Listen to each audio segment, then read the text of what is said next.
Professor Nakashizuka, thank you very much for your time, and thank you very much for coming all the way from Kyoto. Now, firstly, I'd like to ask you, the year 2001 and 2 has been designated the International Biodiversity Observation Year, which is a multinational endeavor that aims to shed light on the various resources offered by our different environments. So, could you give us the details?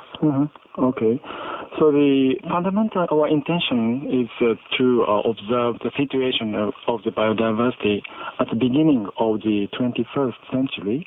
So now the biodiversity is in a great crisis to reduce or almost many species are going to be extinct. And what we want to do is to observe the biodiversity in a wide area in a standardized method to monitor what the situation of biodiversity in this area. I mean the Western Pacific and Asia. Is standardization such an important factor? Yes. Actually, the study of the biodiversity have been done by many researchers, but the researchers have their own methods. For instance, the marine people have their own methods, but they have think about the situation of their own target ecosystems. So some people do in this way, but the other researchers in another way. So when we want to compare where is the hotspot of the biodiversity or how the biodiversity is changing, so we have to compare the data. But if we do not have any standardized method, so it is very difficult. So what we should do is to standardize our method to compare the whole situation. And I understand many scientists are taking part in the project. Yes. I think we have organized some organization, like a non-profitable organization, named Diversitas in Western Pacific and Asia. We have more than 400 researchers who agreed to act with us. So not all the people are joining the IBOY, International Biodiversity Observation Year, but fundamentally they agreed to do such kind of the simultaneous observation of biodiversity in more than 40 countries and areas. Oh, so it really is a multinational project? Yes, that's right. And the Secretary Office will be in Kyoto University. And what are your areas of focus? Yes, we have 3 targets of the ecosystem. One is forest ecosystems. The another one is freshwater ecosystem. The third one is the coastal marine ecosystem. So we have chosen the 3 ecosystems because they are very important and affected by human activity very much. The areas or region of Western Pacific and Asia is in a zone which has a very humid climate from Russia to New Zealand. It is almost continuously humid. It means the ecosystems there have a very high productivity, also a very high biodiversity. So it is very, very important to monitor the biodiversity in such a very high diversity area. And also the area has experienced a very, very rapid economic growth in recent decades. So the situation for the biodiversity is changing greatly now. That is what we have some significance to do in an International Biodiversity Observation Year in this area. So there's a sense of crisis over the rapidly changing environment. Yes, that's right. Exactly how bad is the situation? Yeah. So geologically, so many scientists have estimated an extinction rate. It means how many species extinct in a year or 1,000 years or something like that. Oh, that's terrible. That is correct. Yeah, but the fastest, geologically, the fastest age was at the same time as when the dinosaurs extinct.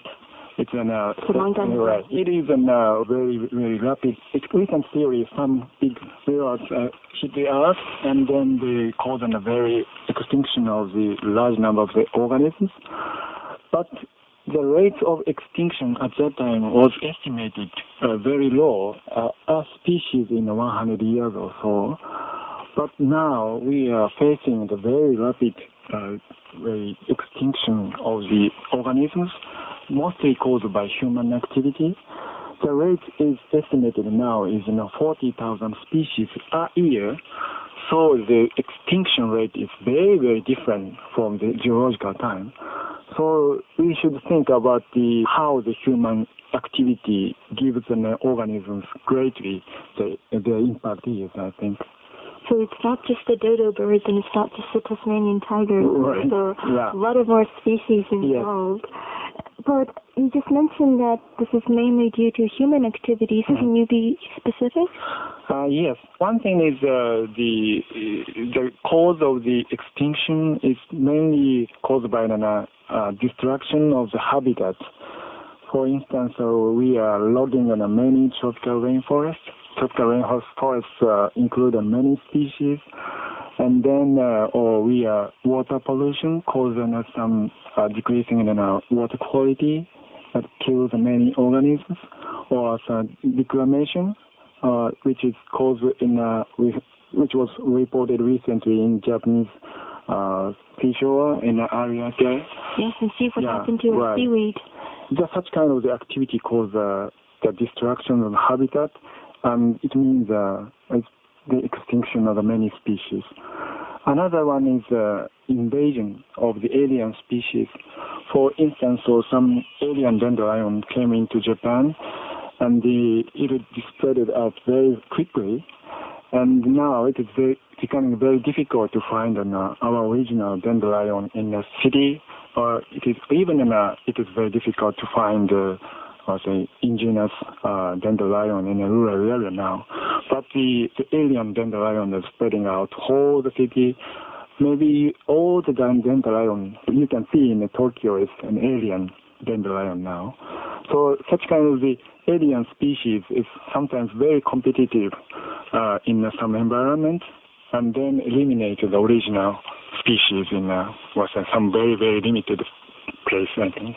Yes, another example that I can think of off the bat is black bass, which is inhabiting a lot of our lakes in Japan and creating a very big social problem. I'm sure you are engaged in a lot of field studies abroad. What have you been seeing in other forests overseas? My experience in a tropical forest, it was a Bornean tropical rainforest. It included many species, and what we did in recent years is to know some insect fauna using some fluorescent light in a dark night, and we catch many insects by such system, which is also applicable in this biodiversity observation year too. But when we collected all the specimens, what we found is about 30% of the insects has not been described by any researchers. It means like a new species. So we have to describe the species and put a name on the specimen. So it means 30%.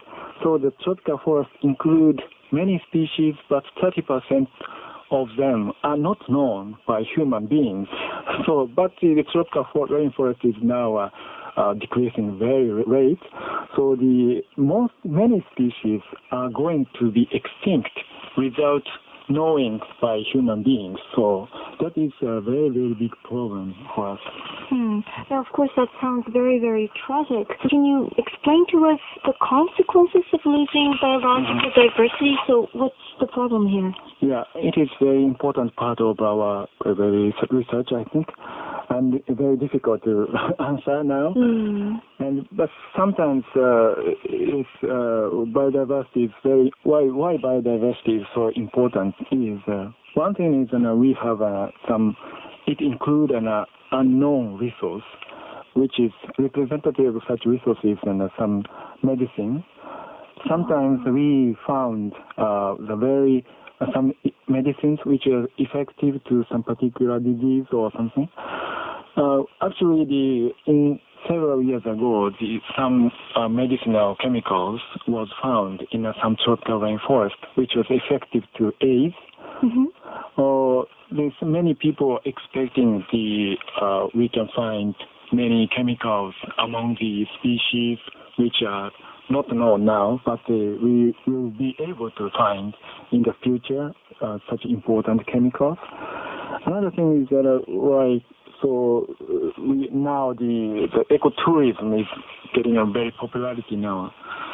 I think that even Borneo Island or Costa Rica, it's very, very interesting features, and many people visit the tropical rainforest to enjoy some curious insects or beautiful butterflies or a very nice view of the tropical rainforest.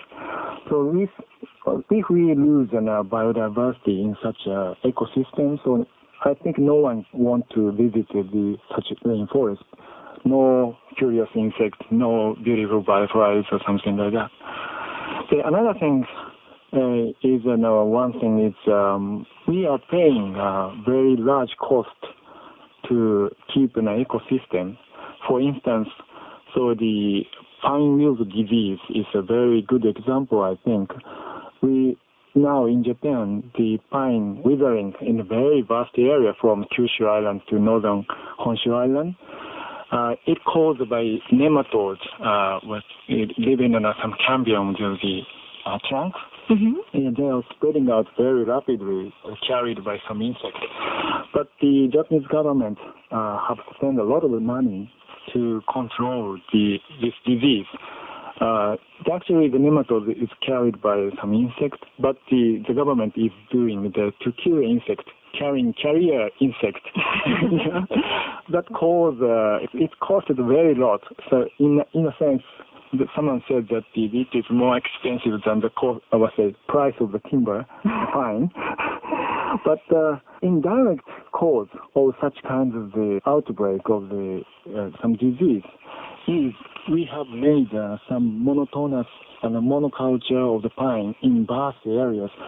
So, and in the original ecosystem, there are some enemies, natural enemies, which have controlled the pests. But now, if we made in a very vast area of the monoculture, so that no enemy, no natural enemies, no agent which controls such pests, so such disease or some pest and outbreaks. So we have to pay to control such pests. But if we could keep a very nice ecosystem, keeping a high biodiversity, of course, and keeping a natural enemy of so many pests, we need not to pay for such kind of the controlling cost, I think. So we should think that if we can manage the ecosystem in a wider way, so we can avoid to pay an extra cost for the controlling the ecosystem. Right. As long as we don't destruct nature, nature will not strike back. Right. Now, finally, Professor Nakashizuku, what can Japan do to preserve our precious environment? Oh, it's a rather difficult question for me. I think Japan should take an initiative to protect biodiversity now. So, for instance, we are importing a lot of the timbers from many countries, from tropical countries, also from Canada or any other countries, Russia also. Where Japan is importing the largest amount of the timber in the world. That means we are destroying some forest ecosystem in somewhere in the world. Actually, it is leading to causing some decreasing in the biodiversity in some countries. So we should pay attention. Our lives is supported by such kind of a destruction. So what we can do is to propose a better way to manage such ecosystems. So if we log the trees, if we manage the forest, we should propose a better way to keep the biodiversity. We could leave that destroying an ecosystem in a healthy way, I think. Yes, and in order to do that, we definitely need standardized data that you will be collecting for us. Yes. And I certainly hope you will come back again to tell us of your important findings. Thank you very much. Thank you.